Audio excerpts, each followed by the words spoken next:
Hey everyone, I look like the Emperor. I think I'll leave this in just for a laugh.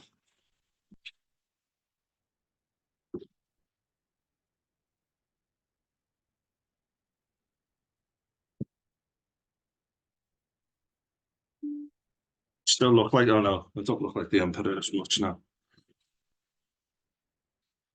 There you go.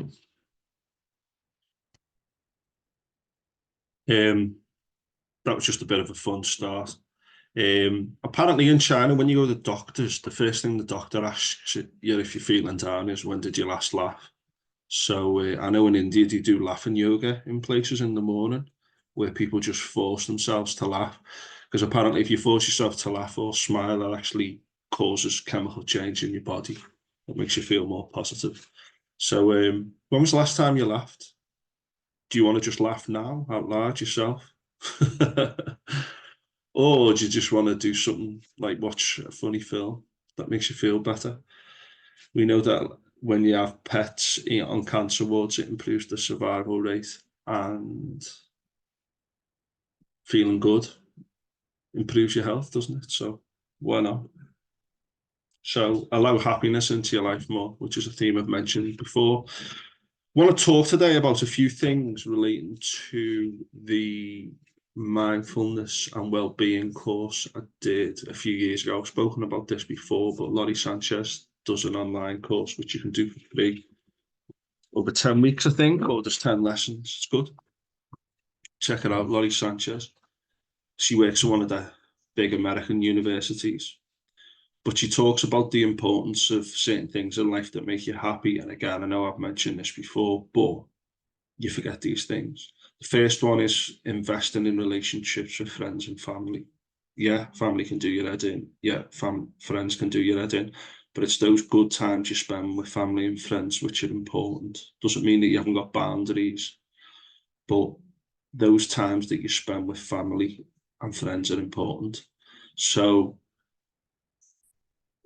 the other day, I was in my house and my mum and dad were there and my son was there and I was there. We were all in the same room. And I just felt a sense of contentment by just being in the same room as those people. And we were laughing at things and having fun and watching things on TV. And my son was playing with his toys and we were all playing with him, giving him advice on how to do the jigsaw and that. It was just amazing. It was a feeling that you can't really quantify, that kind of feeling of connection with family and loved ones. So invest in your social relations with family and friends. Today I went to visit a friend of mine and I just went along to see him. Not having the best of times, but I went to see him and just to chat to him really and see how he was doing. And I think that when people are having a tough time, reaching out, even if they don't get back to you or respond also positively, I think it's important to just reach out to people because you can really improve people's lives just by showing that you care for them. So don't underestimate that either. So social connection with family and friends.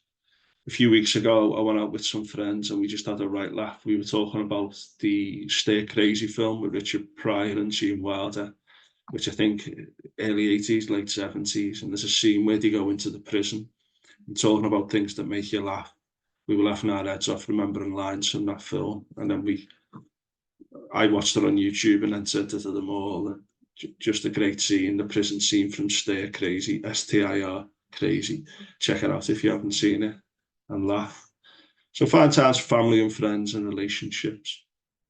And just general social connection, being with others, like a common purpose. So this morning I went to my son's rugby training and I was helping out with the coaching, and I don't really know how to play rugby union.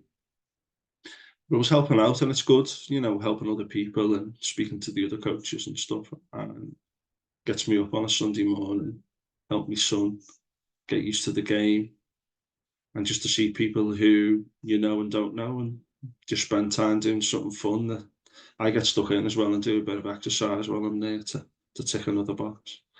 But after that, I went to the beach with my son and his mum, and the tide was in and it was blowing a gale. We just had that storm Kathleen, so I think it was the latter stages of that storm.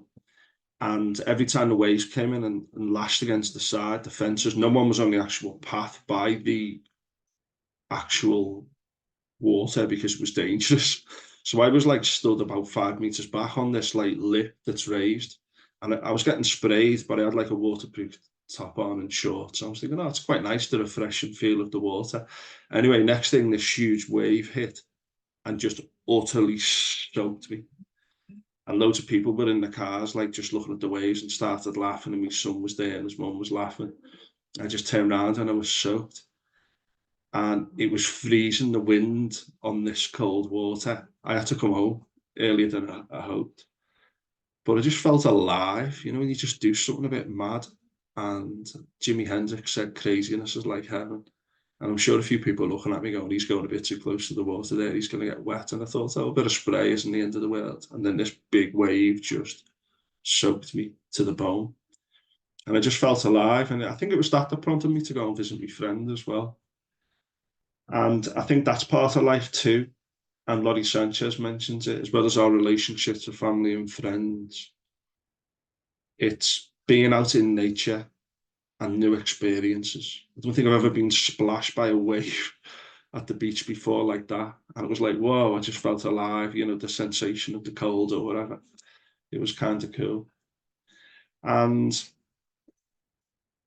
I came home, got showered, got warmed up, and like I just felt good for the rest of the day, really, because of that little experience and the way it started the day. But if you're having a difficult time, or even if you're not, getting that little bit of routine and structure to the day, doing something new, something novel, meeting family, friends, getting out there, exercising, seize the day, carpe diem. I love that scene in Dead Poet Society where Robin Williams' character takes the lads out into the corridor and they're looking at pictures, photographs on the wall of like former alumni who were dead. And he says, get up close, boys, to the pictures. And the boys are leaning in. And he comes up close to it behind them and he goes, carpe diem, seize the day. As if it's the ghosts of the dead reminding people to be alive. So seize the day, carpe diem, today, tomorrow, and the day after. And if you forget, start again. See you later, folks.